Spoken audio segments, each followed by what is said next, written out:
Alien Encounters, Tales of the Unknown. Alien Encounters, Tales of the Unknown is a collection of 3 captivating alien-themed stories that blend different genres, promising an immersive and somewhat relaxing yet engaging experience, perfect for a pre-sleep listen. The Invisible Threat.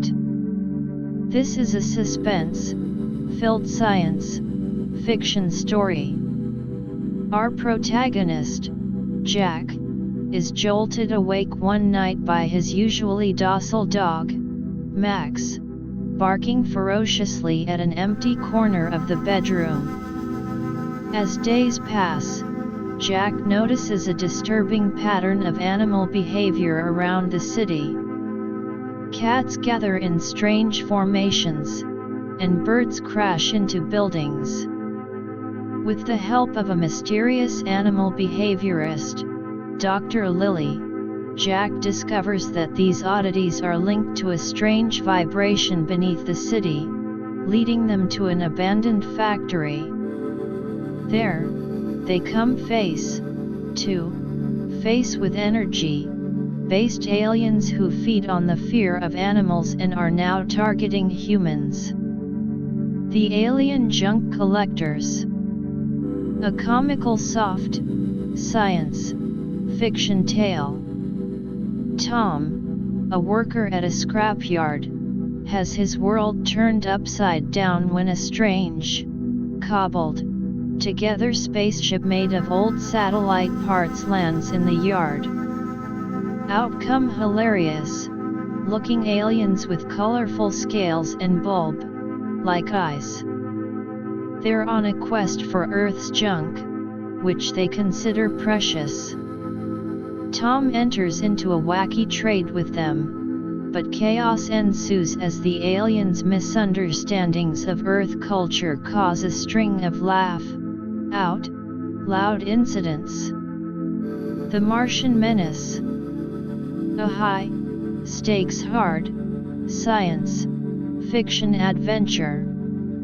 Dr. Emily, a brilliant geneticist, is part of an expedition to a mysterious alien gene modification lab on Mars. When the lab's defenses fail, alien genes mutate into aggressive monsters.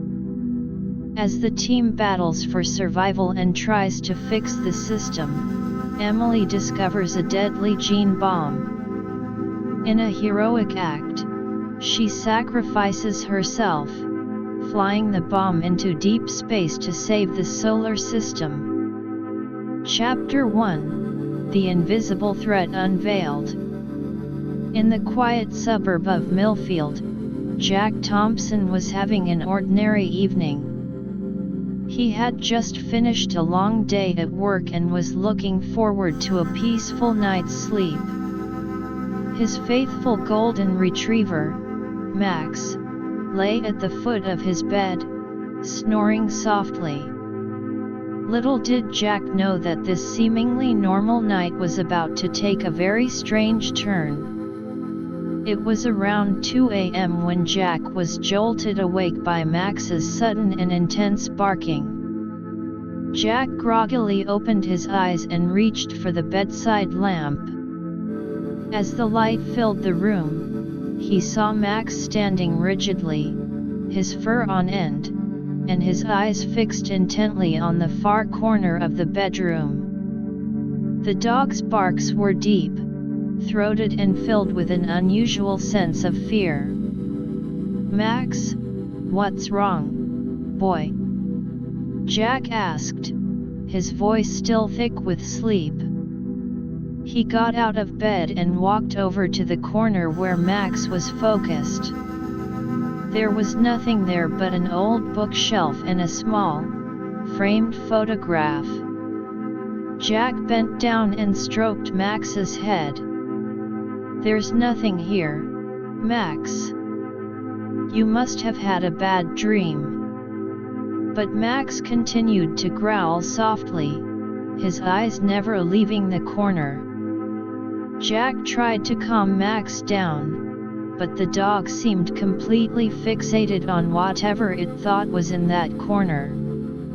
After a few minutes, Max finally stopped barking, but he remained tense, his ears still perked up.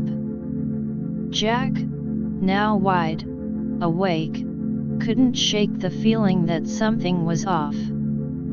He decided to keep an eye on Max for the rest of the night.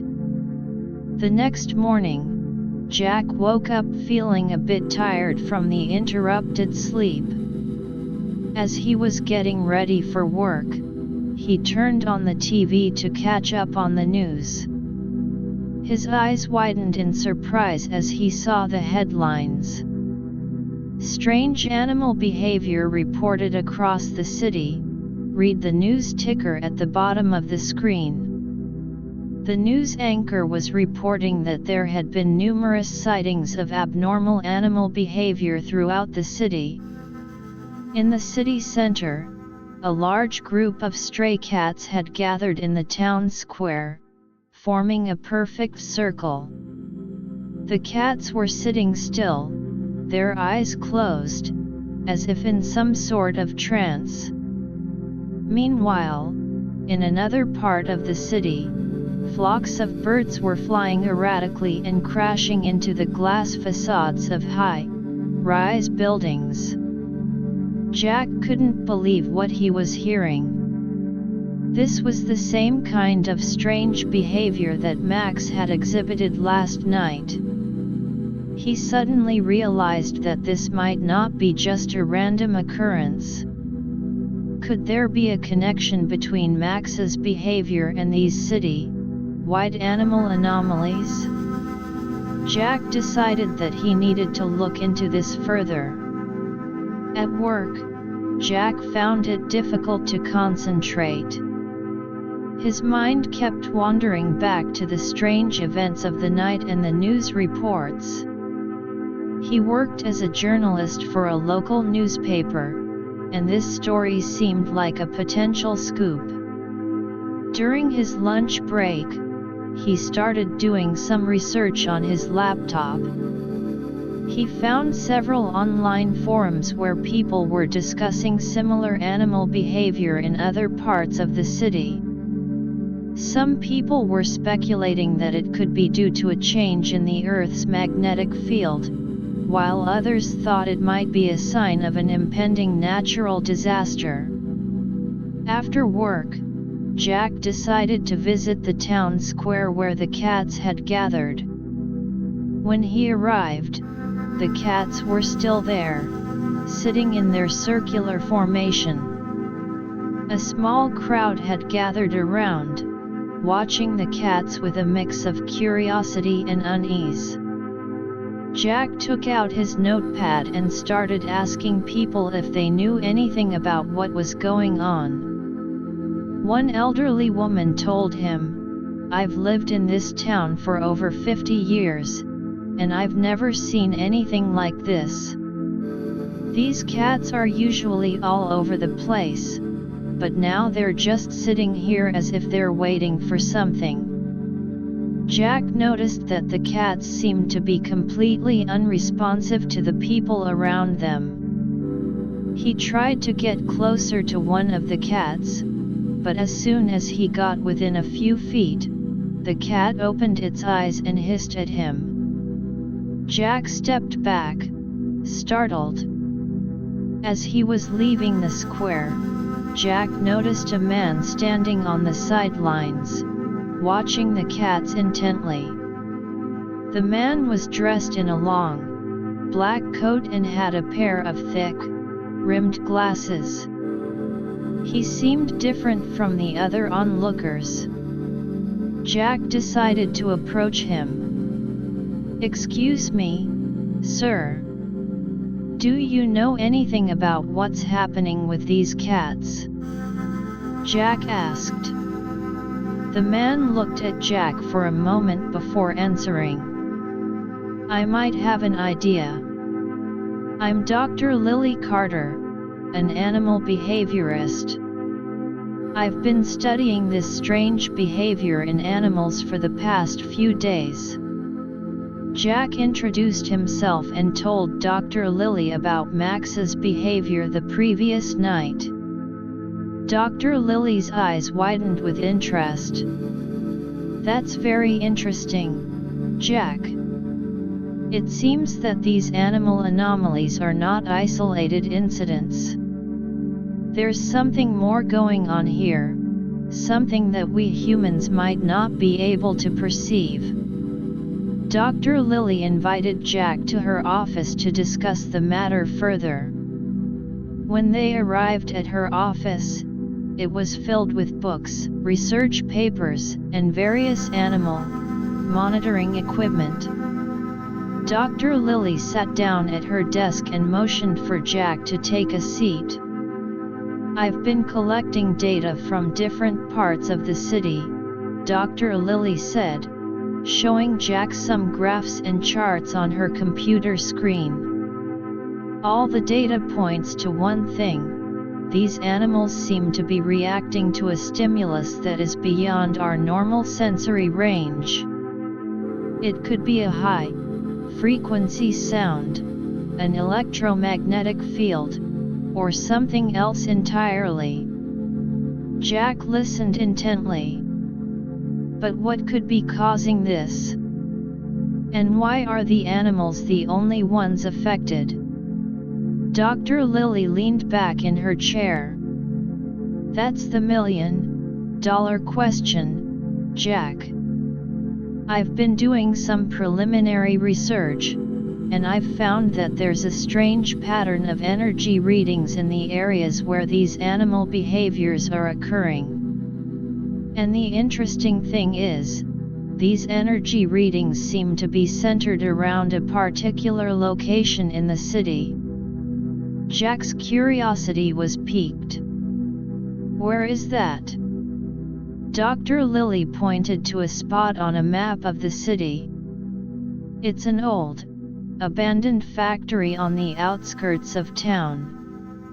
I think we should go there and investigate. There might be some answers there." Jack agreed.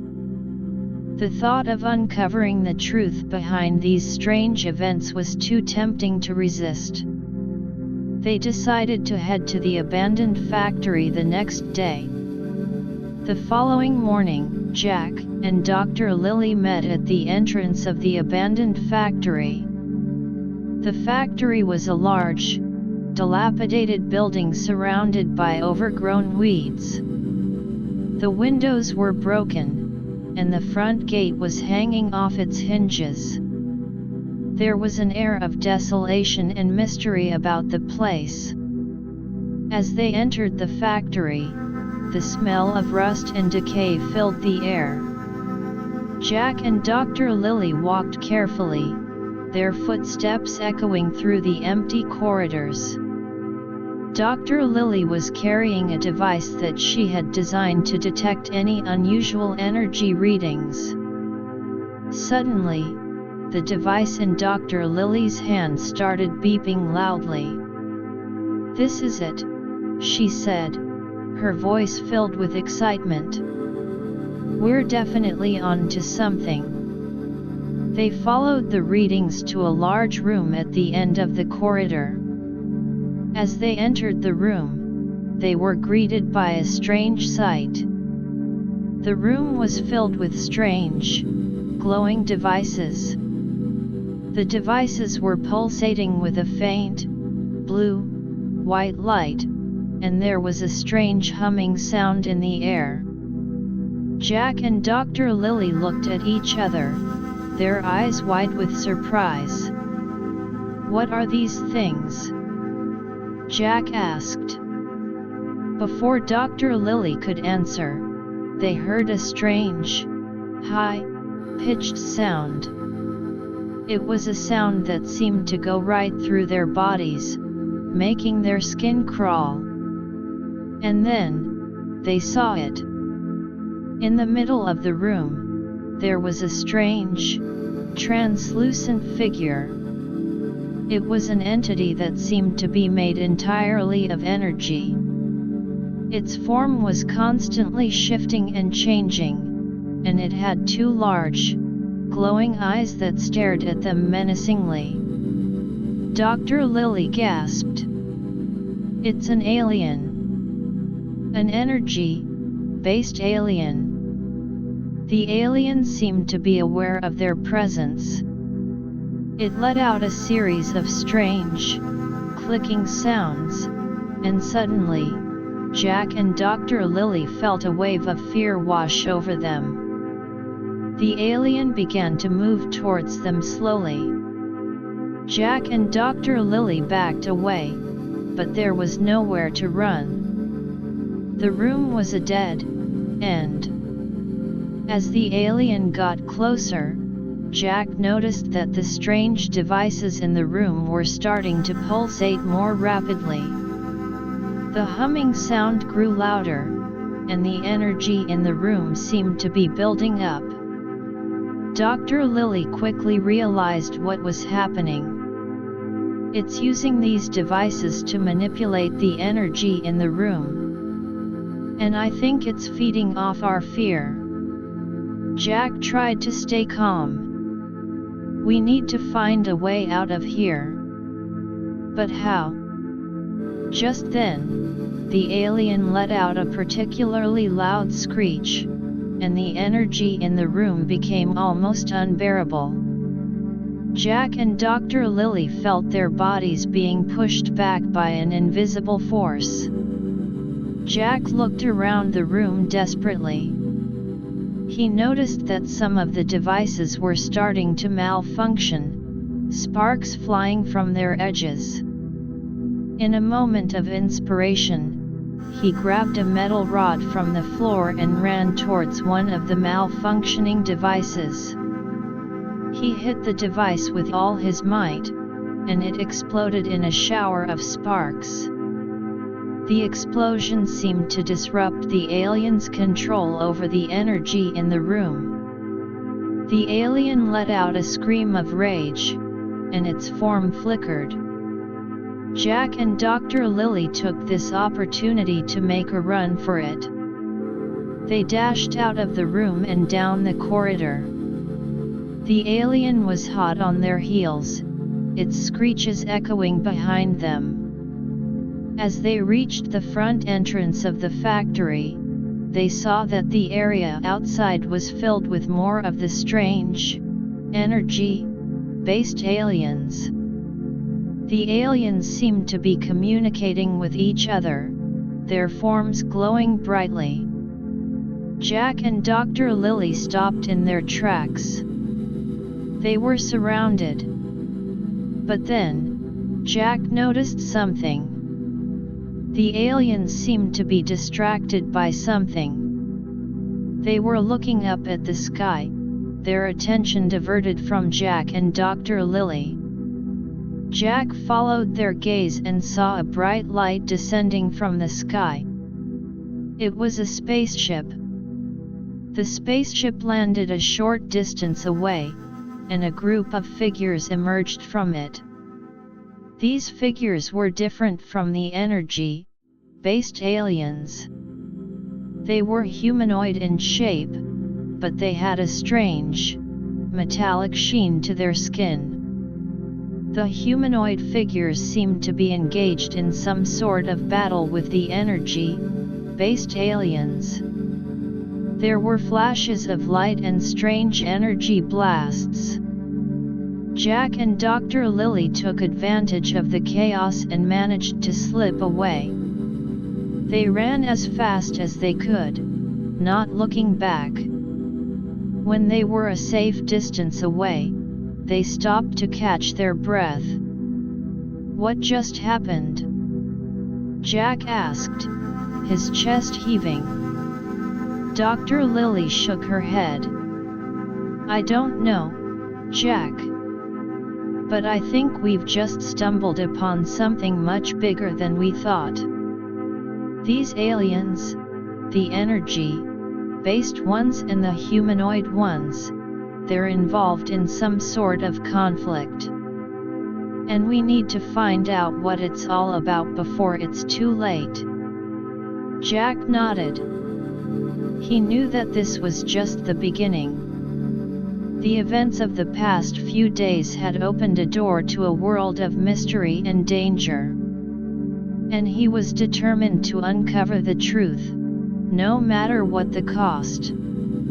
As they walked back to the city, Jack and Dr. Lily discussed their next steps.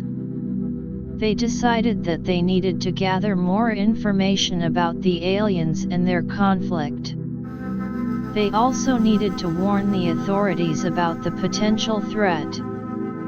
Back in the city, Jack started writing an article about their experiences. He knew that it would be a hard sell, as most people would find the story too unbelievable. But he also knew that it was important to spread the word. Dr. Lily, on the other hand, went back to her office to analyze the data she had collected from the factory. She hoped that she could find a way to understand the aliens' technology and their motives. The night fell, and the city seemed to be back to normal on the surface. But Jack and Dr. Lily knew that beneath the surface, a dangerous game was being played. And they were now part of it. They went to bed that night, filled with a sense of unease and anticipation. They knew that the next day would bring more answers, and more danger. Chapter 2: Unveiling Alien Mysteries and the Escalating Crisis. After the harrowing encounter at the abandoned factory, Jack and Dr. Lily found themselves in the center of a web of alien mysteries. Jack spent the night tossing and turning, his mind filled with images of the energy-based aliens and the strange, metallic, skinned humanoids. Dr. Lily, on the other hand, was up late in her office, poring over the data she had collected from the factory. The next morning, Jack arrived at Dr. Lily's office early. He found her looking tired but determined, her eyes fixed on the computer screen filled with complex graphs and energy readings. "I've been analyzing this data all night," Dr. Lily said without looking up. "There are some patterns emerging, but they're still very confusing." Jack pulled up a chair next to her. "What have you found so far?" Dr. Lily pointed to a series of peaks and valleys on one of the graphs. "These energy readings seem to be related to the aliens' communication or energy generation systems. But the frequency and intensity are like nothing I've ever seen. And look at this," she said, switching to another screen. "I've cross-referenced the times of the animal behavior anomalies with the energy readings from the factory, and there's a clear correlation." Jack studied the screen. "So, the aliens are somehow using these energy emissions to affect the animals?" Dr. Lily nodded. "It seems so. But the question is, why? What do they gain from causing the animals to act so erratically?" Just then, Jack's phone rang. It was his editor at the newspaper. "Jack, what's this crazy story you're trying to submit? Aliens in an abandoned factory? You must be joking," his editor said, his voice filled with disbelief. Jack tried to explain. "Sir, I know it sounds crazy, but it's true. Dr. Lily and I saw them with our own eyes. And there's more to it. The strange animal behavior in the city is linked to these aliens." His editor scoffed. "Jack, this is a local newspaper, not a tabloid. I can't publish such a far-fetched story without any solid evidence. Get me some real proof, and then we'll talk." With that, he hung up. Jack sighed. "I knew it would be hard to convince people, but I didn't expect it to be this difficult." Dr. Lilly put a hand on his shoulder. "Don't worry, Jack. We'll find the evidence we need. But first, we need to do more research. I think we should try to find out more about those humanoid aliens who showed up at the factory. They might hold the key to understanding what's going on." Jack agreed. They decided to start by looking into any reports of similar sightings in other parts of the world. Jack used his connections as a journalist to reach out to other news agencies, while Dr. Lilly searched through scientific databases and online forums. After hours of research, they found some interesting leads. There were a few unconfirmed reports from other countries of strange, metallic, skinned humanoid sightings. One report from a small town in South America described a similar encounter where these humanoid figures were seen emerging from a strange, glowing spaceship. Another report from a remote area in Asia mentioned that the local wildlife had exhibited strange behavior around the time of the sightings. Jack and Dr. Lilly started to piece together a theory. What if these humanoid aliens are some sort of intergalactic police or guardians? Jack suggested. They might be trying to stop the energy-based aliens from doing something harmful. Dr. Lilly nodded. It's a possibility. But we need more concrete evidence. We should try to find a way to communicate with them or at least learn more about their technology. As they were discussing their next steps, Jack's phone rang again. This time, it was a friend who worked at the local observatory. "Jack, you need to get down here right away. We've detected some unusual activity in the sky. There are strange energy signatures that we can't explain."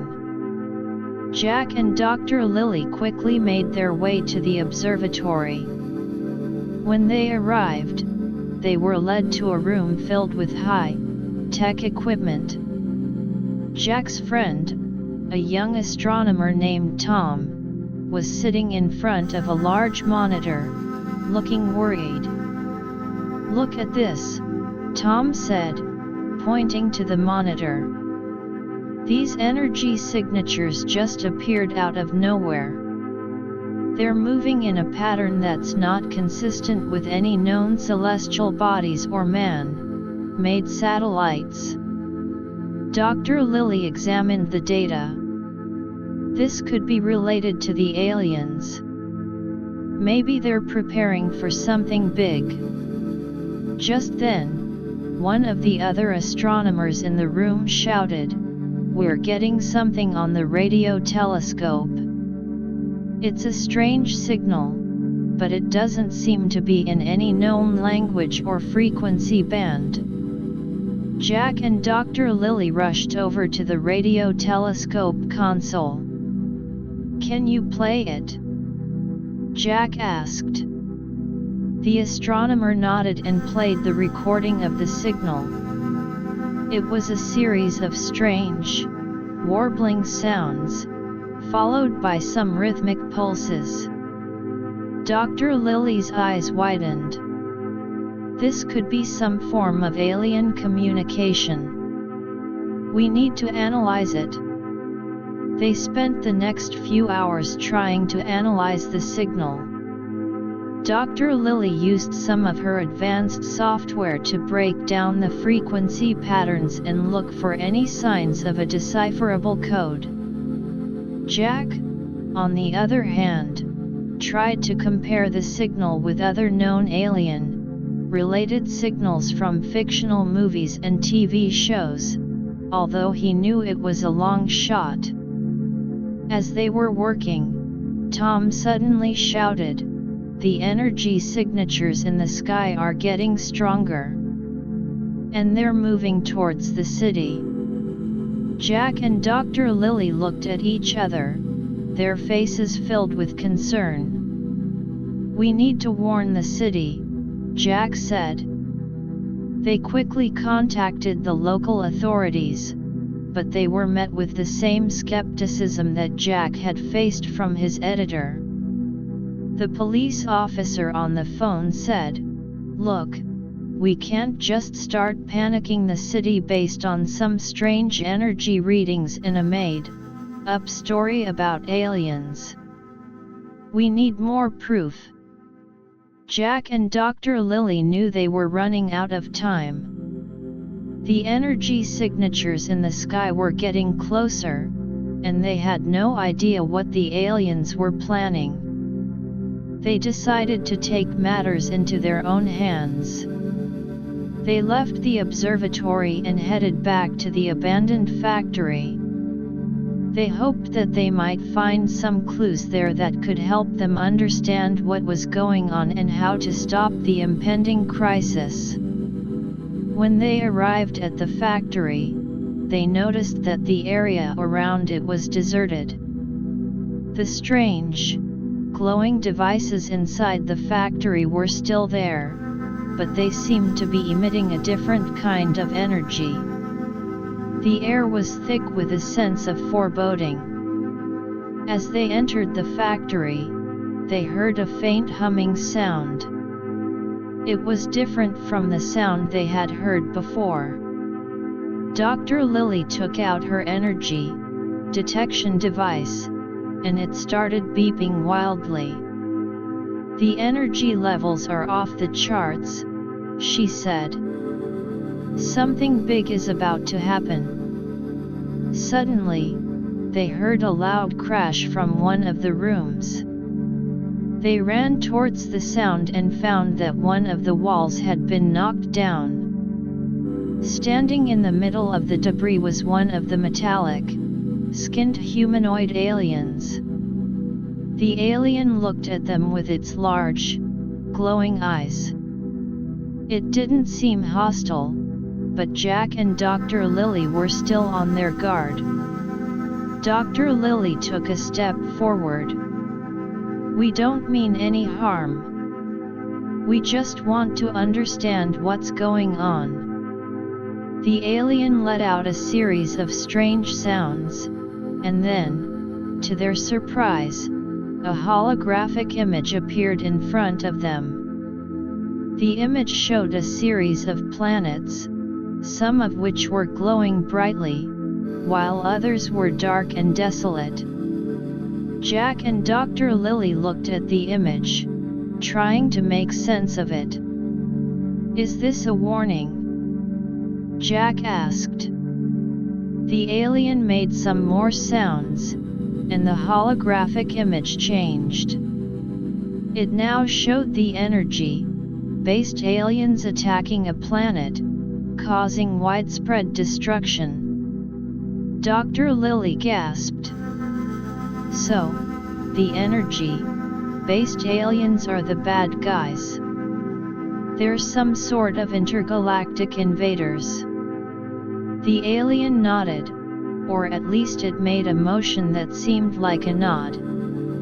Then, the holographic image showed the city where Jack and Dr. Lily lived. The energy-based aliens were shown descending on the city, and there was chaos and destruction everywhere. Jack realized what the alien was trying to tell them. "They're coming for our city.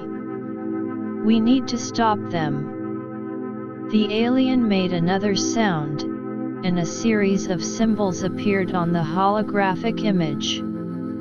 Dr. Lily quickly took out her notebook and started writing them down. These could be some sort of instructions or a key to understanding how to stop the energy-based aliens. Just then, they heard a loud rumbling sound from outside. The energy-based aliens were approaching. The metallic-skinned alien made a gesture, indicating that Jack and Dr. Lily should follow it. They ran out of the factory with the alien. Outside, they saw a group of the metallic-skinned aliens preparing for battle. The sky was filled with strange, glowing lights as the energy-based aliens drew closer. Jack and Dr. Lily knew that they were in the middle of a war. And they were the only ones who might be able to find a way to stop it before their city was destroyed. The battle between the two groups of aliens was about to begin, and Jack and Dr. Lily were right in the thick of it, with no idea if they would be able to save their city or if they would be caught in the crossfire. Their only hope was to decipher the symbols the alien had shown them and find a way to turn the tide of the impending conflict. Chapter 3: The Cosmic Conflagration and the Race Against Time. With the energy-based aliens rapidly approaching and the metallic-skinned aliens preparing for battle, Jack and Dr. Lily found themselves in the eye of an impending cosmic storm. The metallic-skinned alien that had led them out of the factory signaled for them to take cover behind a large, rust-covered container. Jack's heart was pounding in his chest. He had never expected to be in the middle of an alien conflict, let alone be potentially crucial in stopping it. Dr. Lily, though visibly nervous, was still focused on the symbols she had jotted down from the holographic display. These symbols must hold the key to stopping those energy-based aliens, she said, her voice a bit shaky but determined. The sky above them was alight with a strange, pulsating glow as the energy-based aliens drew nearer. The metallic-skinned aliens stood their ground, their bodies emanating a soft, blue-white light. Suddenly, one of the metallic-skinned aliens raised its arm, and a beam of energy shot out towards the approaching energy-based aliens. The beam hit one of the energy forms, causing it to flicker and distort. The energy-based aliens responded with a collective screech. They launched a counter-attack, sending a wave of dark, swirling energy towards the metallic-skinned aliens. The metallic-skinned aliens quickly formed a defensive formation, and a shield of energy materialized around them, deflecting the incoming attack. Jack and Dr. Lily watched in awe and horror as the battle unfolded. "We can't just sit here and watch," Jack said. "We need to find a way to use those symbols and help them." Dr. Lily nodded. "But we have no idea what these symbols mean. We need more time to decipher them." Just then, another metallic-skinned alien ran over to them. It made a series of gestures, indicating that Jack and Dr. Lily should follow it. The alien led them to a small, spherical device that was sitting on the ground. The device was covered in strange markings and was pulsating with a soft, green light. The alien pointed at the device and then at the symbols in Dr. Lily's notebook. "Do you think this device has something to do with the symbols?" Jack asked. Dr. Lily examined the device closely. It's possible. Maybe this device can help us decipher the symbols or use them to stop the energy-based aliens. As they were studying the device, the battle between the two groups of aliens intensified. The energy-based aliens seemed to be growing more aggressive, and the metallic-skinned aliens were struggling to keep up their defenses. One of the metallic-skinned aliens was hit by a powerful blast of energy, and it fell to the ground, its body losing its glow. Jack knew they were running out of time. "We need to figure this out, now," he said, his voice urgent. Dr. Lily started to match the symbols on the device with the ones she had written down. She noticed that some of the symbols on the device were flashing in a particular pattern. "I think if we can replicate this pattern with the symbols we have, it might activate the device."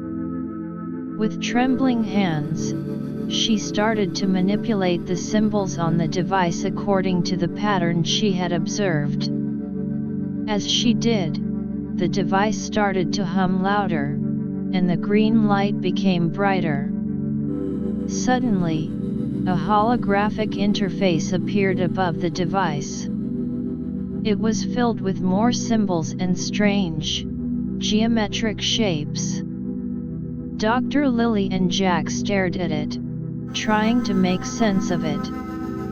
"I think these new symbols are some sort of instructions," Dr. Lily said. "But they're in a language we've never seen before." Jack thought for a moment. "Remember the signal we heard at the observatory? Maybe it's related to this. Maybe we can use the frequency patterns from the signal to decipher these symbols." Dr. Lily quickly took out her phone and pulled up the recording of the signal. She started to analyze the frequency patterns and compare them with the symbols on the holographic interface. After a few tense minutes, she let out a small cry of excitement. "I think I've got it. The frequency patterns match some of the symbols' arrangements. It seems that these symbols are a form of code, and we can use the signal as a key to unlock it." She started to input the deciphered commands into the device.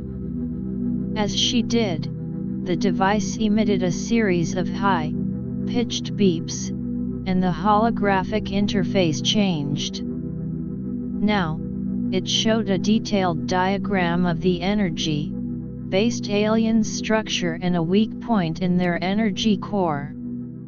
Jack looked at the diagram. "So, if we can target this weak point, we might be able to stop them." Dr. Lily nodded. "That's what it seems. But we need to find a way to get this information to the metallic-skinned aliens. They're the ones who can actually launch an attack on the energy-based aliens' weak point."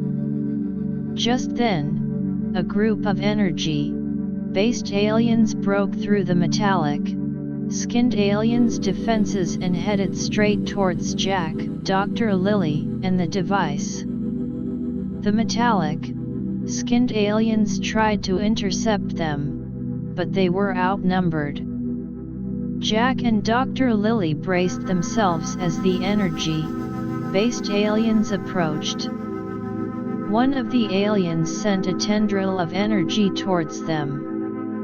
Jack pushed Dr. Lily out of the way, and the tendril hit the ground next to them, creating a large, smoking crater. The metallic-skinned aliens fought bravely, but it seemed that they were about to be overwhelmed. Jack knew they had to act fast. He grabbed the device and ran towards the closest metallic skinned alien. "Look at this!" he shouted, pointing at the holographic display on the device. "We know how to stop them." The metallic, skinned alien looked at the device and seemed to understand. It made a series of sounds, and soon, the other metallic, skinned aliens gathered around. Dr. Lily quickly explained the weak point of the energy-based aliens to the metallic, skinned aliens through gestures and the holographic display. The metallic, skinned aliens nodded and immediately formulated a plan. They divided into two groups. One group continued to hold off the energy-based aliens, while the other group, led by the alien that Jack and Dr. Lily had been working with, prepared to launch a targeted attack on the energy-based alien's weak point. The group attacking the weak point moved stealthily through the chaos of the battle. Jack and Dr. Lily followed closely behind, their hearts in their mouths.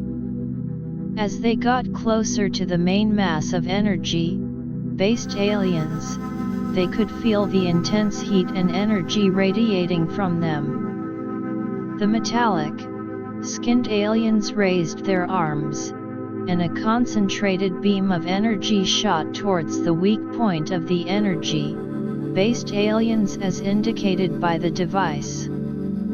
The beam hit its target, and the energy-based aliens let out a deafening screech.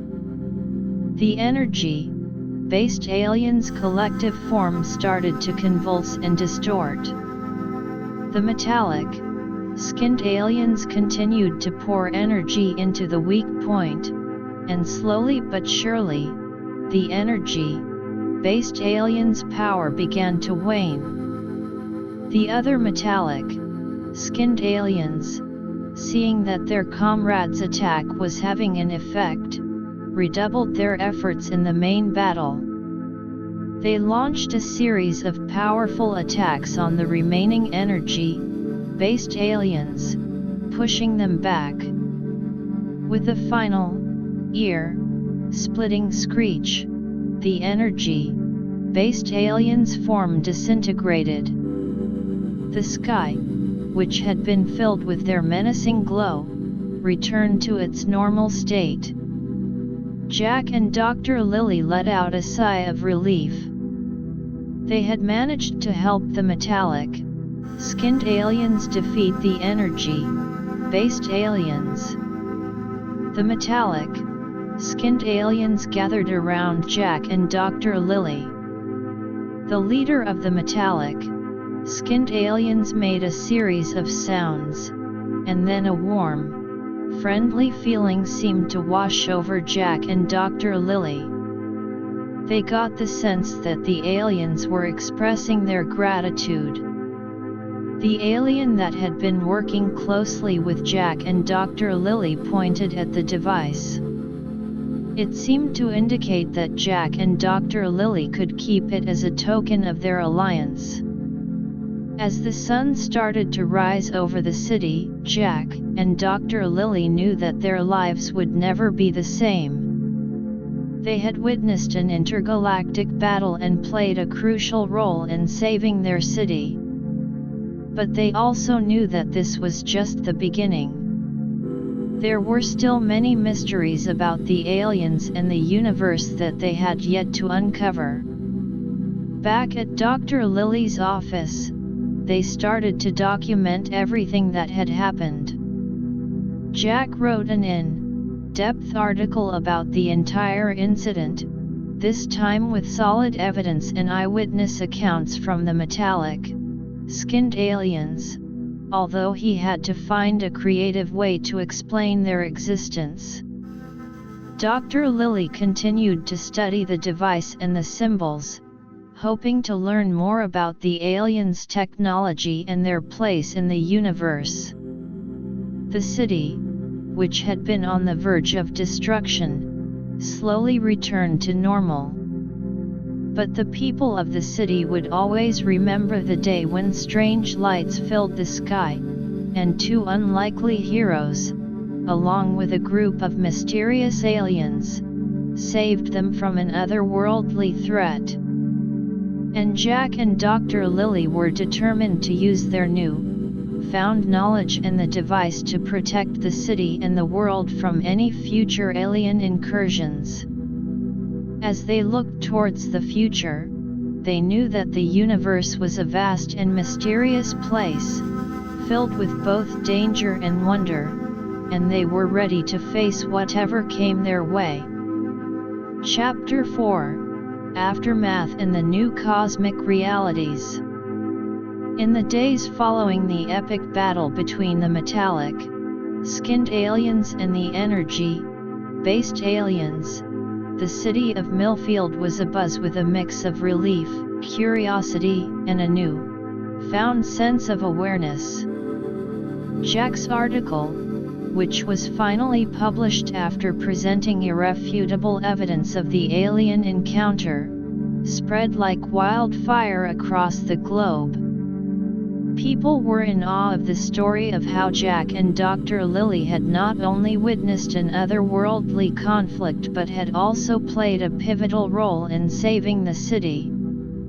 Jack found himself in the spotlight, with journalists from all over the world eager to interview him. But amidst the media frenzy, he remained focused on the bigger picture. He knew that the encounter with the aliens was just a glimpse into the vast, unknown universe, and there were still countless mysteries to be unraveled. Dr. Lily, on the other hand, was engrossed in studying the device given to them by the metallic, skinned aliens. She spent hours in her laboratory, poring over the strange symbols and trying to understand the technology behind it. "This device is a goldmine of information," she said to Jack one day. "It could potentially revolutionize our understanding of energy, communication, and even the fundamental laws of the universe." The device, which they had named the Cosmic Interface, seemed to be a multi-purpose tool. It had the ability to detect and analyze energy signatures from across the cosmos, and it also held the key to deciphering the complex alien languages they had encountered. Dr. Lily was particularly interested in the energy manipulation capabilities of the device. She believed that by studying it, they could develop new, clean energy sources for Earth. As Dr. Lily delved deeper into her research, Jack decided to reach out to the scientific community. He organized a series of conferences, inviting experts from various fields to discuss the implications of the alien encounter. At the first conference, which was held in a large auditorium filled with scientists, researchers, and enthusiasts, Jack took the stage. "Ladies and gentlemen," he began, "what we witnessed a few days ago was not just a local event. It was a wake-up call for humanity. We are no longer alone in the universe, and we need to be prepared for what lies ahead." The audience listened intently as Jack recounted the events of the battle, the discovery of the aliens' technology, and the role he and Dr. Lily had played. After his presentation, there was a lively discussion. Scientists from different disciplines proposed various research projects, ranging from studying the genetic makeup of the metallic, skinned aliens, if possible, to developing new defense systems based on the energy shielding technology they had witnessed. One of the scientists, Dr. Marcus, a renowned astrophysicist, stood up and said, we need to use this opportunity to expand our knowledge of the universe.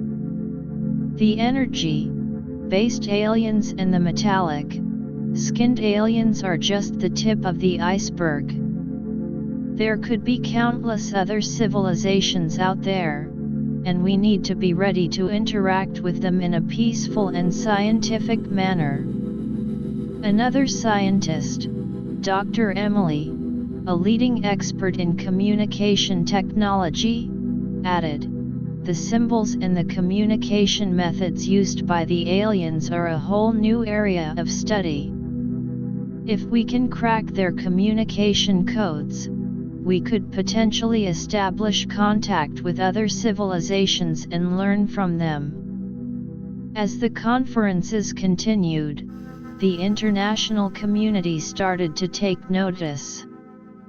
Governments from different countries began to allocate funds for research projects related to the alien encounter. There was a new sense of unity among the nations, as they realized that the challenges and opportunities presented by the discovery of alien life were global in nature. Back in Millfield, the local community was also affected by the events. Schools started to incorporate the story of the alien encounter into their curricula, inspiring a new generation of students to pursue careers in science, technology, engineering, and mathematics, STEM. In one classroom, a teacher was showing a documentary about the battle and discussing the scientific concepts behind the aliens' technology. "Imagine," the teacher said, "the kind of advancements we could make if we can understand and replicate the energy, generation and manipulation techniques of the aliens. It could solve many of our environmental and energy problems." The students were fascinated. One of them, a young girl named Sarah, raised her hand and asked, "Do you think we'll be able to travel to other planets like the aliens do?" The teacher smiled. "With the knowledge we're gaining from this encounter, it's definitely a possibility in the future." While the scientific and educational communities were embracing the new cosmic realities, Jack and Dr. Lily faced some challenges. There were still those who were skeptical about the entire story, calling it a hoax or a product of overactive imaginations. But Jack and Dr. Lily were undeterred. They continued to work on their research and share their findings with the world. One day, as Dr. Lily was analyzing the cosmic interface, she made a startling discovery. The device seemed to be receiving a faint, recurring signal from deep space. She quickly called Jack to her laboratory. "Look at this," she said, pointing at the screen of the cosmic interface. "This signal has been coming in for the past few hours. It's not like any of the signals we've encountered before." Jack studied the signal patterns. "It could be from another alien civilization. Maybe they're trying to communicate with us, or maybe it's a warning." Dr. Lily nodded. "We need to analyze this signal carefully.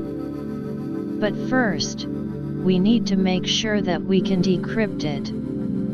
The cosmic interface should be able to help us with that, but it might take some time." Over the next few days, Dr. Lily and a team of experts she had assembled worked around the clock to decrypt the signal. They used the knowledge they had gained from the previous alien encounters and the capabilities of the cosmic interface to break the code. As they made progress, they discovered that the signal was indeed a form of communication. but it was encrypted in a complex way that required them to piece together different parts of the alien language they had been studying. Finally, after days of intense work, they managed to decrypt a part of the signal. The message was a warning. It spoke of a powerful, malevolent force that was on the move in the galaxy. The force was said to be capable of destroying entire planets and wiping out civilizations. Jack and Dr. Lily were shocked. They knew that they had to share this information with the world. They immediately contacted the International Council that had been formed to oversee the research related to the alien encounter.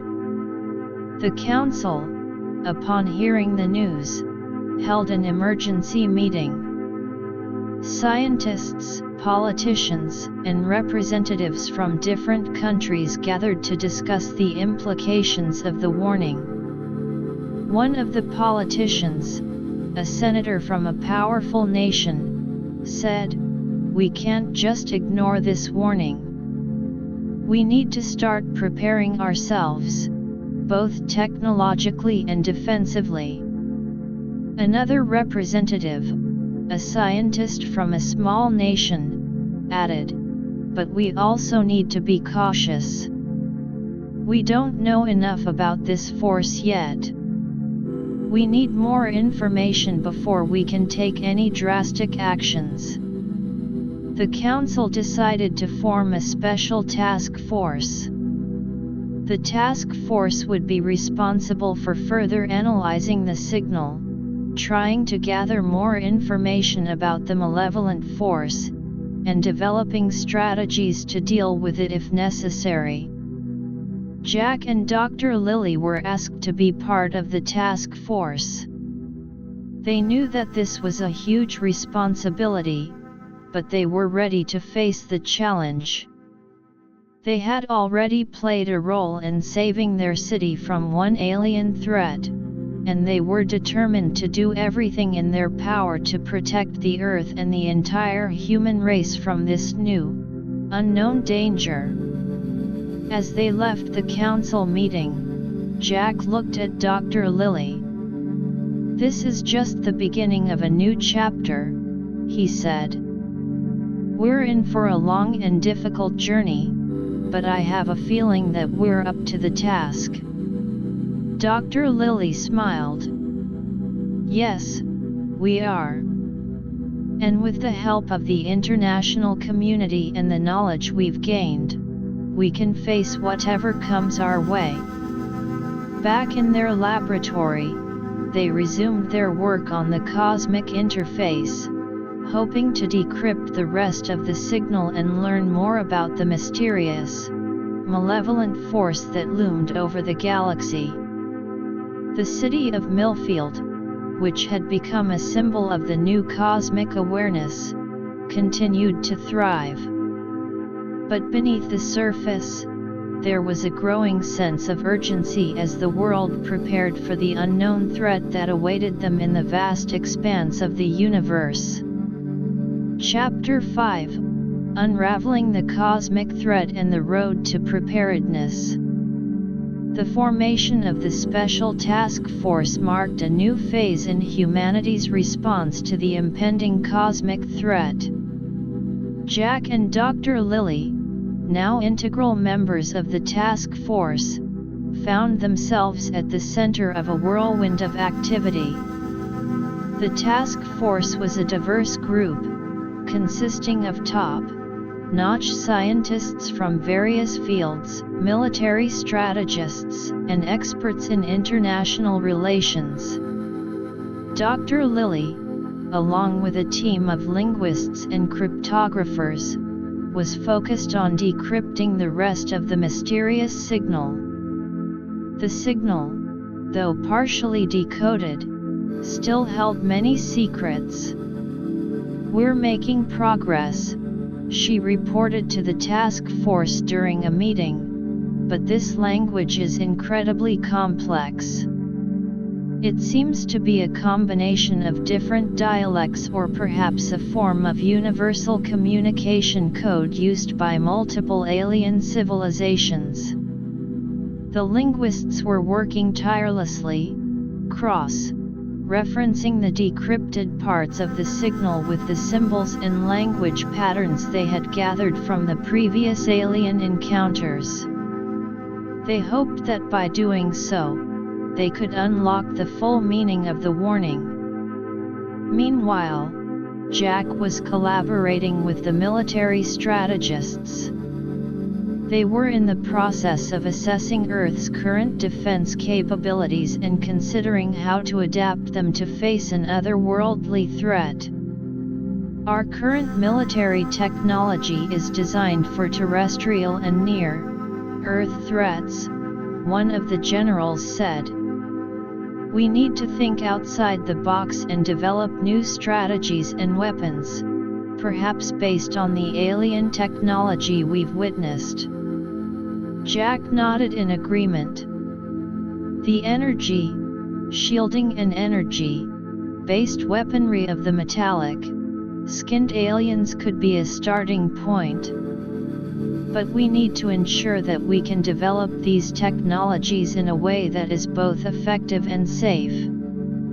The scientists on the task force were also exploring the possibility of creating a network of sensors around the Earth and in deep space. This network would be designed to detect any signs of the malevolent forces' approach.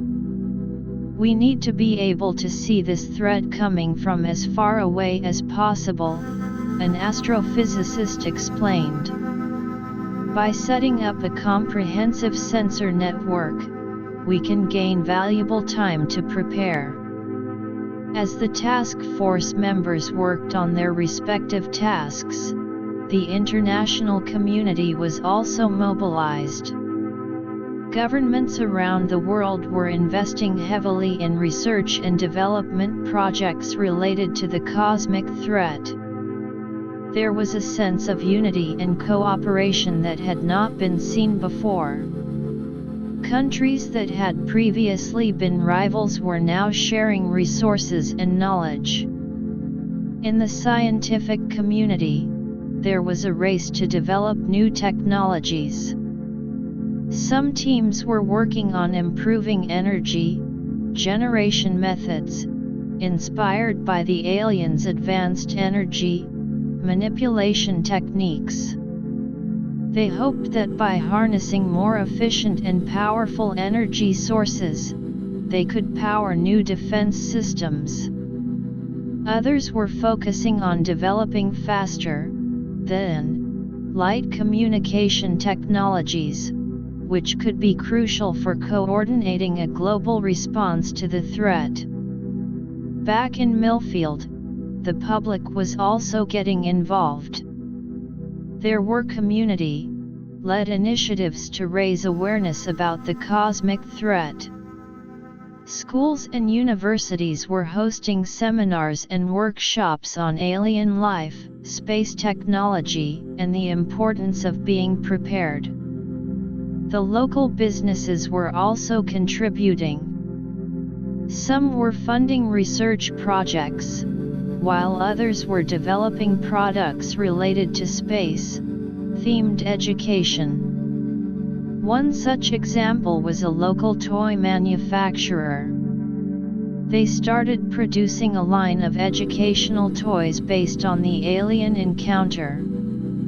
These toys included models of the metallic-skinned aliens, the energy-based aliens, and the cosmic interface.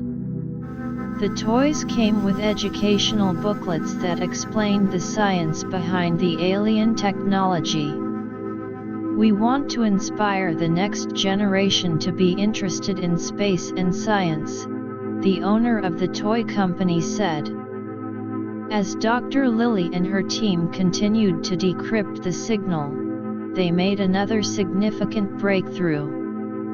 They discovered that the malevolent force was not a single entity but a collective of highly advanced, war-like alien species. These species had banded together with the goal of conquest and resource extraction. The decrypted part of the signal also revealed that the force was aware of Earth's existence. They had been monitoring the solar system for some time, attracted by Earth's abundant resources and strategic location in the galaxy.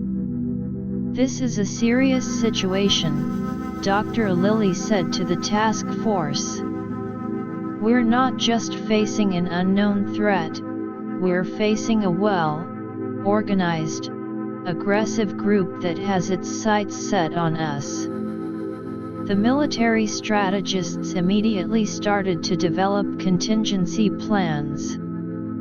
They considered different scenarios, from a full-scale invasion to more subtle forms of attack, such as sabotage of Earth's critical infrastructure. "We need to protect our key facilities, such as power plants, communication centers, and spaceports," one of the colonels said. "We should also consider setting up a defense perimeter around the Earth, using a combination of satellites and space-based weapons." The scientists, on the other hand, were looking for non-military solutions. They proposed the idea of establishing a diplomatic channel with the malevolent force, if possible. "Maybe we can find a way to communicate with them and negotiate a peaceful solution," a political scientist suggested. "We need to understand their motives and see if there's a way to avoid a conflict." The task force decided to pursue both military and diplomatic approaches. They started to build the defense perimeter around the Earth. Satellites were launched into orbit, equipped with advanced sensors and energy-based weapons. The military also began to train special forces units, specifically designed to deal with alien threats. These units were trained in zero-gravity combat, energy, shield manipulation, and the use of new, experimental weapons. Simultaneously, a team of diplomats and scientists was formed to explore the possibility of communication with the malevolent force. They studied the decrypted parts of the signal to understand the aliens' communication patterns and language structure. They hoped that by creating a communication protocol, they could initiate contact with the aliens in a non-threatening way. As the preparations continued, Jack and Dr. Lilly faced a new challenge. There were some who opposed the military build-up, arguing that it could provoke the malevolent force. "We don't want to start a war that we might not be able to win," a peace activist said during a public forum. "We should focus on peaceful solutions first." Jack understood the concerns. "We're not looking for a war," he replied. "But we need to be prepared. The military build-up is a deterrent, and it gives us the option to defend ourselves if the diplomatic efforts fail." Dr. Lilly added, "The diplomatic approach is equally important. We're doing everything we can to find a peaceful solution, but we can't ignore the threat. We need to be ready for any eventuality." The public debate continued, but the task force remained steadfast in its mission. They knew that time was of the essence. The malevolent force could strike at any moment, and Earth needed to be as prepared as possible. Back in the laboratory, Dr. Lilly and her team were still working on decrypting the rest of the signal. They hoped that the remaining information would provide more details about the malevolent force's plans, its weaknesses, and perhaps even a way to stop them without resorting to a full-scale war.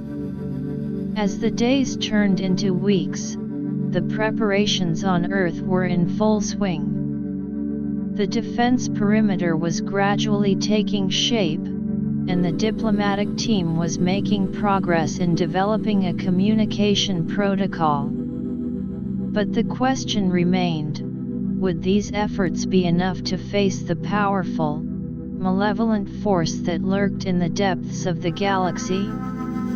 Jack, Dr. Lily, and the entire task force were determined to find out. They knew that the future of humanity hung in the balance, and they were committed to doing everything in their power to protect the Earth and its inhabitants. In the meantime, the world watched and waited, a mix of hope and anxiety in the air. The once peaceful planet was now on the brink of a potential cosmic conflict, and everyone was aware that the choices made in the coming days and weeks could have far-reaching consequences for the future of the human race. Chapter 6: The Cosmic Diplomatic Gambit and the Gathering Storm. The diplomatic team, led by Ambassador Clara and Dr. Ethan, a xenolinguist, was making slow but steady progress in developing a communication protocol for reaching out to the malevolent alien force. Dr. Ethan had been studying the decrypted parts of the signal intensively, trying to identify patterns that could form the basis of a dialogue. We've noticed that their communication seems to be highly structured around a series of energy-based frequencies, Dr. Ethan explained to the task force. If we can replicate these frequencies in a controlled manner, we might be able to send a non-threatening message. Ambassador Clara nodded. But we need to be extremely careful. The wrong message could potentially incite them. We need to convey our peaceful intentions while also showing that we're not a pushover. The team spent days in a high-tech communication laboratory, fine-tuning the equipment to generate the appropriate energy frequencies. They also debated over the content of the initial message. Some suggested a simple greeting and an offer of dialogue, while others thought it should include a show of Earth's technological capabilities as a sign of strength. Meanwhile, the military's preparations were reaching a crucial stage. The defense perimeter around Earth was now operational, with a network of satellites equipped with advanced sensors and weaponry. The Special Forces units, known as the Cosmic Guardians, had completed their basic training and were now undergoing advanced simulations of alien-related combat scenarios. General Max, the commander of the Cosmic Guardians, was overseeing the training. These simulations are designed to prepare our soldiers for any situation, he said. We've studied the behavior and capabilities of the energy-based aliens from the previous encounter, and we're trying to anticipate what the malevolent force might throw at us. The soldiers were put through rigorous training in zero-gravity combat, learning how to maneuver in spacesuits while using energy-based weapons. They also practiced defending against energy-based attacks and working together in coordinated teams. Back in Millfield, the public's awareness of the cosmic threat had reached a fever pitch. There were regular updates on the news about the progress of the task force's efforts. People were divided in their opinions. Some were confident in the preparations being made, while others were filled with fear and uncertainty. A group of volunteers, calling themselves the Cosmic Watchers, had formed.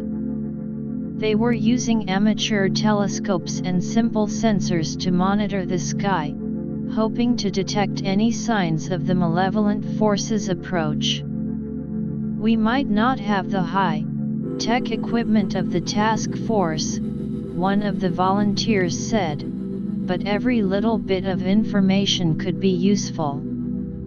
As the diplomatic team finalized the communication protocol and the initial message, they faced a moral dilemma. Should they send the message immediately, or wait for more information from Dr. Lily's team, who were still decrypting the signal? Dr. Lily was under immense pressure to decrypt the remaining parts of the signal. The task force was relying on her to provide crucial information about the malevolent force. She and her team were working around the clock, their eyes red from fatigue. Suddenly, Dr. Lily let out a gasp. "I think we've got something," she said. The team had managed to decrypt a section of the signal that revealed the malevolent force's planned approach route. "They're planning to enter the solar system through a gravitational anomaly near the outer planets," she reported to the task force. This information was a game changer. The military could now adjust their defense strategies accordingly. General Max immediately ordered the redeployment of some of the satellites to strengthen the surveillance and defense around the identified approach route. With this new information in hand, the diplomatic team decided to send the message. The message was transmitted using the carefully developed communication protocol, sending a series of energy-based signals into deep space. Now, they could only wait for a response. The days that followed were filled with tense anticipation. The world seemed to hold its breath, waiting to see how the malevolent force would react. As they waited, the task force continued to make other preparations. Scientists were working on developing counter-measures to the aliens' potential weapons. They hypothesized that the malevolent force might use similar energy-based weapons as the energy-based aliens they had encountered before. Dr. Sarah, a materials scientist, was leading a team to develop a new type of energy-absorbing material. "If we can create a material that can absorb and dissipate the energy from their weapons, it could give our defenses a significant boost," she said. The team was experimenting with different combinations of rare earth elements and advanced polymers, trying to find the perfect formula. Meanwhile, other scientists were working on improving the energy shielding technology, inspired by the metallic-skinned aliens' defensive capabilities. After what seemed like an eternity, the communication laboratory received a response from the malevolent force. The message was a series of complex energy-based symbols and frequencies. Dr. Ethan and his team immediately started to decrypt it. The initial decryption revealed that the malevolent force was intrigued by Earth's message. They acknowledged Earth's existence and seemed open to a dialogue. However, the message also carried an underlying threat. They warned that any sign of aggression would be met with swift and decisive action. The task force held an emergency meeting to discuss the response. Ambassador Clara proposed a diplomatic approach. We should respond with a message that reaffirms our peaceful intentions and suggests a neutral meeting place in space to discuss our differences. Some of the military members were skeptical. "We can't trust them," one colonel said. "This could be a trap. We should be prepared for an attack at any moment." Jack, who had been listening intently, said, "We need to balance caution with diplomacy. If we can avoid a war, it's worth the risk. But we also need to keep our defenses up." After much debate, the task force decided to follow Ambassador Clara's proposal. They sent a carefully worded response, suggesting a meeting point at a large, uninhabited asteroid between Mars and Jupiter. As they awaited the malevolent force's reply, the tension around the world increased.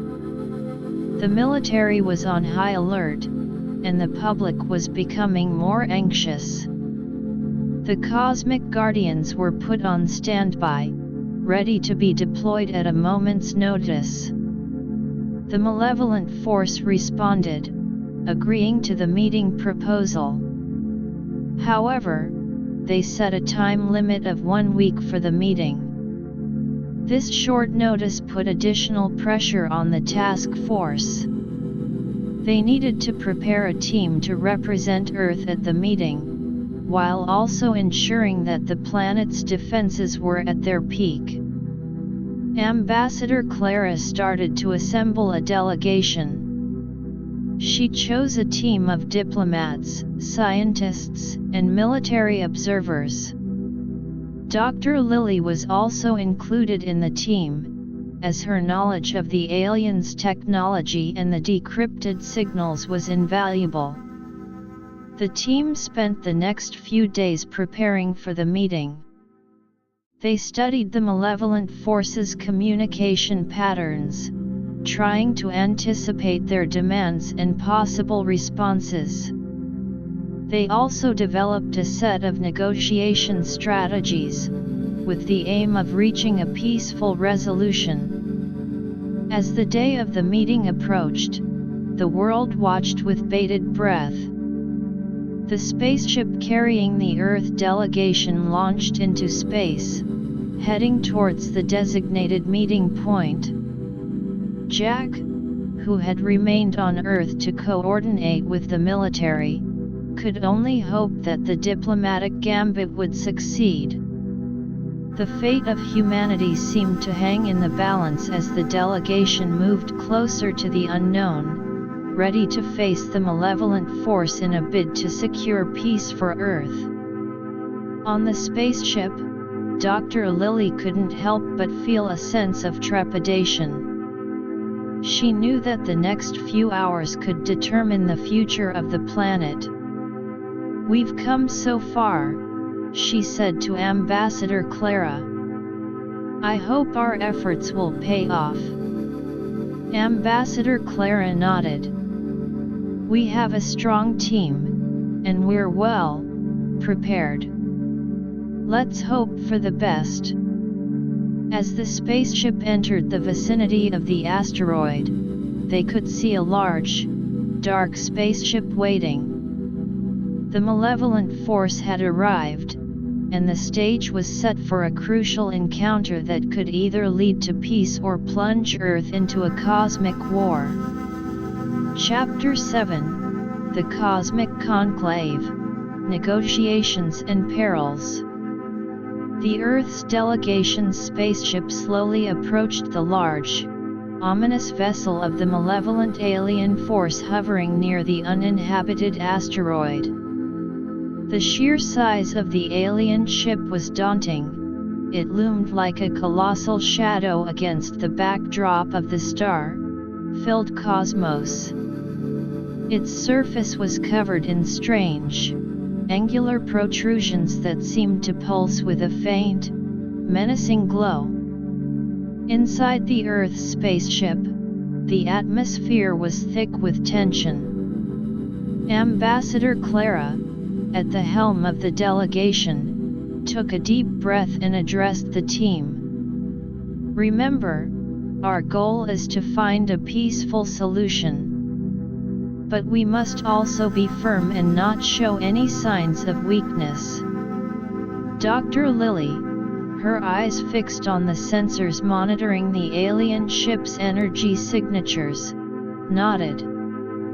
"We're still getting some strange readings from their ship. It's as if they're powering up some sort of energy-based system, but we can't be sure what it is." The military observers on the team, Colonel James and Lieutenant Maya, were on high alert. They had their hands on the controls of the ship's defensive systems, ready to react at a moment's notice. "We've got our eyes peeled," Colonel James said. "If they make any aggressive moves, we'll be ready." As the two ships drew closer, a communication channel opened. A series of strange, warbling sounds filled the cabin, which were quickly translated by the advanced language translation device developed by Dr. Ethan's team. "Earth delegation, you have been granted an audience. Approach with caution," the translated message said. The Earth spaceship maneuvered towards a designated docking bay on the alien vessel. As they entered, the bay doors closed behind them with a loud clang, and the interior was illuminated by a harsh, blue-white light. The delegation stepped out of their spaceship, weapons holstered but within easy reach. They were met by a group of aliens that were unlike any they had seen before. These aliens were tall, with a sleek, reptilian-like appearance. Their skin was covered in a series of small, metallic-looking scales that reflected the light in an eerie way. They had large, almond-shaped eyes that seemed to pierce through the humans.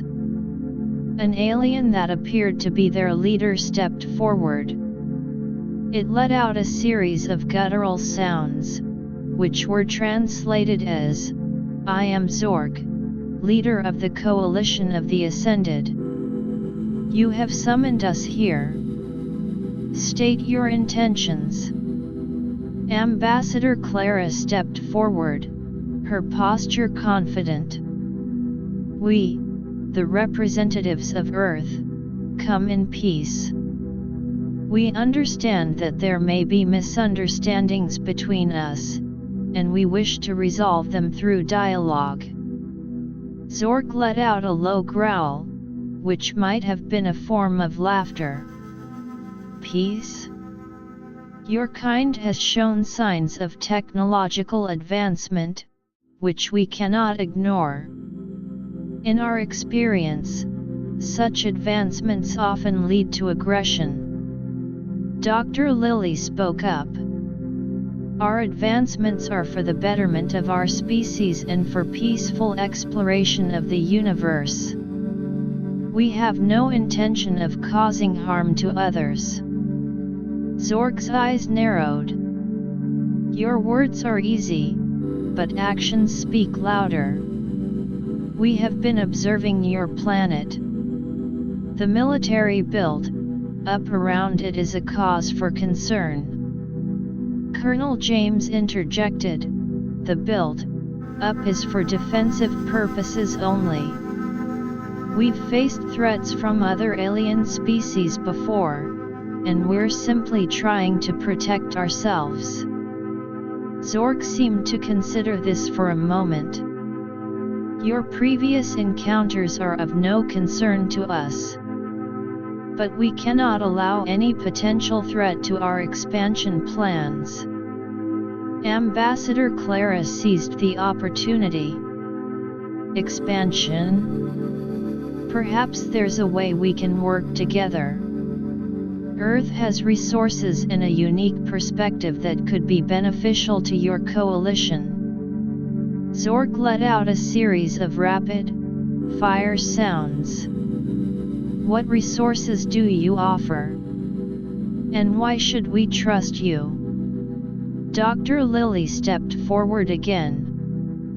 We have vast reserves of rare elements that are crucial for advanced energy generation systems. And as for trust, we're willing to start by sharing some of our scientific knowledge with you. The aliens began to confer among themselves in hushed, guttural tones. The Earth delegation waited, their hearts pounding. After a few minutes, Zork turned back to them. We are intrigued by your offer, but we require a show of good faith. You will hand over a sample of these so-called rare elements, and in return, we will share some of our basic technology with you. The delegation members looked at each other. This was a risky proposition. Handing over resources without a guarantee of peace was dangerous. Ambassador Clara replied, "We can provide a sample, but we need a clear commitment from you that you will not attack Earth or interfere with our sovereignty." Zork let out a long, drawn-out sound. "Very well. We will give you our word, for now. But be warned, if you deceive us, the consequences will be dire."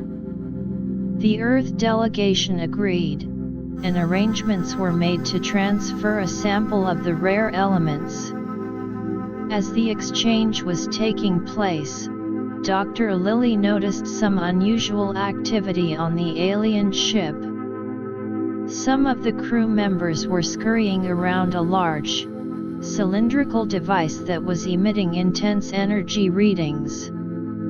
"Ambassador, I think we should wrap this up quickly," she whispered. "I don't like the look of what they're doing over there." Ambassador Clara nodded. "We're almost done with the exchange. Just a little longer." Just as the sample was being handed over, there was a sudden malfunction in the translation device. The sounds from the aliens became a jumbled mess, and the communication channel filled with static. Colonel James immediately reached for his weapon. This could be a trap. "Everyone, be on guard." The aliens, seeing the humans reaching for their weapons, also assumed defensive postures. The peaceful negotiation had suddenly turned into a tense stand-off. Lieutenant Maya quickly started to troubleshoot the translation device. "I'm trying to fix it, but it's going to take a few minutes." In the meantime, the energy readings from the large cylindrical device were increasing rapidly. Dr. Lily realized what was happening. That device is some sort of energy weapon. They're powering it up. Zork let out a loud, angry roar, which was barely understandable through the static. "You humans! You have betrayed us. Prepare to face our wrath." Ambassador Clara tried to reason with them. "We didn't do anything. The translation device malfunctioned. We're still committed to the agreement." But the aliens seemed to be beyond listening. The energy weapon continued to power up, and the atmosphere in the docking bay was charged with hostility. Colonel James made a split-second decision. "We need to get out of here. Now." The delegation started to make their way back to their spaceship. The aliens, however, began to block their path, brandishing strange, energy-based weapons of their own. A skirmish broke out. The military observers, Colonel James and Lieutenant Maya, used their training to fend off the aliens. They fired warning shots, hoping to keep the aliens at bay while the rest of the delegation boarded the ship. Dr. Lily, in the chaos, noticed something strange about the energy weapon. There was a small panel on the side of the device that seemed to be a control interface. She quickly made her way towards it, despite the danger. "Dr. Lily, what are you doing?" Ambassador Clara shouted. "Get back here." But Dr. Lily was determined. She reached the panel and started to study the symbols on it. Using her knowledge of alien symbols from the previous encounters, she tried to figure out how to disable the weapon. Meanwhile, the fight in the docking bay was intensifying. The aliens were pushing forward, and the military observers were running out of ammunition. Dr. Lily finally found a combination of symbols that she hoped would work. She pressed the symbols on the panel, and to her relief, the energy weapon's power-up sequence stopped. The aliens, seeing that their weapon had been disabled, seemed to pause. This gave the Earth delegation the opportunity to make a run for their spaceship. They quickly boarded the ship, and Colonel James fired the thrusters, propelling the ship out of the docking bay just as the aliens started to fire their weapons at them. The Earth spaceship managed to escape the alien vessel, but they knew that they were far from out of danger. The failed negotiation had left a bitter taste, and the malevolent force was now more likely to attack Earth. Back on Earth, Jack was waiting anxiously for news.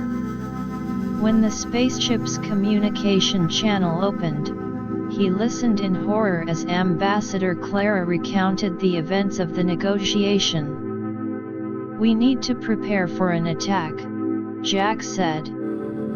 "The military needs to be put on full alert, and we need to come up with a new strategy." The task force immediately went into emergency mode. The military started to mobilize all available resources. The scientists redoubled their efforts to develop better defense technologies.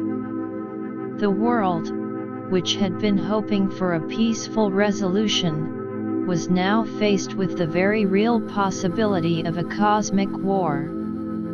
The Earth delegation's failed attempt at diplomacy had set the stage for a showdown, and everyone knew that the next few days would be crucial for the survival of humanity. As the spaceship returned to Earth, the delegation members were hailed as heroes for their bravery, but they also knew that they had a long and difficult road ahead. Dr. Lily, in particular, was determined to find a way to turn the situation around. She knew that the key to saving Earth might lie in the data they had collected from the alien ship, and she was ready to spend every waking hour analyzing it to find a solution. The race against time to defend Earth from the malevolent force had just become a whole lot more urgent.